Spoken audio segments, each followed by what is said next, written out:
Welcome to Short Scale Modelling. This is part 2 of the AIrfix Heinkel HE111 H-6 scale 1 to 72 build. In part 1 it was the introduction. In part 2 I'm going to be starting the main build and moving on into the cockpit. So let's jump into this and see how I get on. So as you can see, they're all primed, and I'm just taking these off the sprayed all the fuselage parts to prep them for painting. I'll just be painting the inside at the moment, but first of all, just got to clean up the parts. And I do this just by using my hobby knife to get any of the bulk material off. Then if necessary I will sand them down. But I generally don't leave the actual sanding down until the whole unit has to be sanded.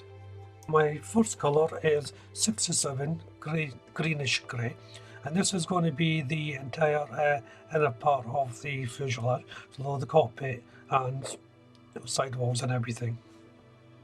I'm using Rebel Aquila 302 Silk Black to highlight certain parts of the cockpit. So all the little control boxes, some switches and dials are going to be done in this colour.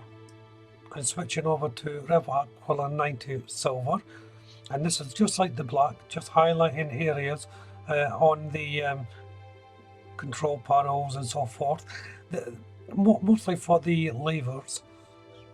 Then it's over to Rebel Aquila 330 Fido Red, and this is for more switches and dials. And finally onto 05 White. Again, this colour is just for highlighting on the control panels and things like that.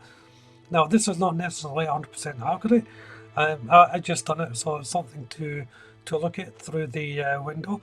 You really can't see much of it anyway, but feel free if you're building your one to do it how it's meant to be.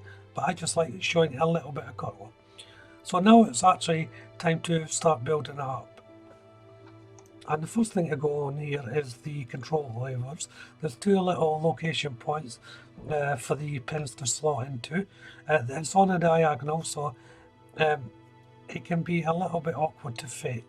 But it's essential that you do get them on the diagonal. And then the next panel to go in is near the bottom for the cockpit and rear of the aircraft.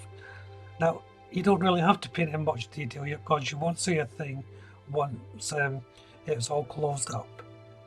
So now I'm moving on to the bulkheads, and again I'm just highlighting like I did with the control panels and so forth. Now there's two bulkheads to paint. I only painted one side at this initial stage because I didn't know whether you'd be able to see the inside of it. So once the paint was dried, it was time to bond these together. The location trench for this is nicely defined. Sometimes these bulkheads I find difficult to place in because the location areas are not 100% true. So there's a lot of work just trying to get them straightened in place. But I didn't have that sort of problem here. Next to go on is the lower gun position for the belly. This is a separate part. This where the guns sit at the bottom of the plane. It's an open part, and be careful with this because you can quite easily snap one of the prongs while you're putting it into place. So now that I've decided to paint the other side of the bulkhead, there's not much detail in this section, but after having a look through the window, it would look strange just in the grey primer colour, hence why I'm painting it. And then it's time for the last bulkhead. These went on, this one went on much the same as the other two. And once I had it in position, I just gently married up the other end of the gun housing unit onto this bulkhead with the two little prongs. It's a good time to do it. There's an argument to be said it can be done afterwards. Once everything's on, you can use a bit of tweezers to do it, but if you get it in the right position, it shouldn't matter so much. there's a little decal going on here, and this is for the forward gun turret. It's just a tiny little black control decal. To be honest with you, when everything's closed up, you really can't see it. So again, it's your choice whether you want to place it in or not. And once the decal's dry, it's time to place in the seat for the forward turret pilot, well, controller or gunman. This seat's in two parts: the actual seat itself and then the backrest. The backrest hooks underneath the actual seat, so make sure the seat goes in first.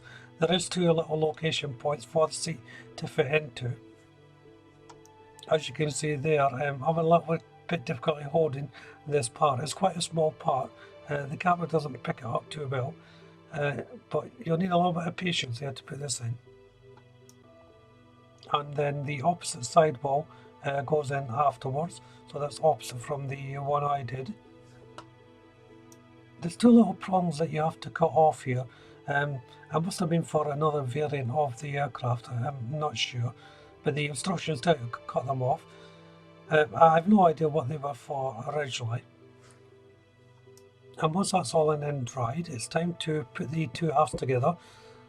Now this took a lot of clamping and bonding to get right. In fact, I left it overnight to dry because it was quite tight to fit in. I had to use several clamps to get the two halves to meet.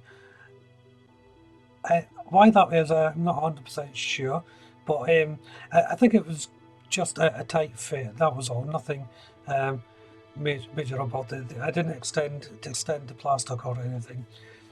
So this is going to be a good place to leave the video, end part 1. Instead, I'm going to let this dry overnight before I carry on anyway.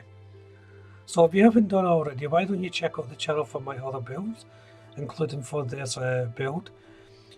If you subscribe to the channel and hit that notification bell, you'll be notified of all my upcoming videos. Hit that like button, leave a comment, and of course don't forget to share. But for now, thank you all very much for watching. Bye bye.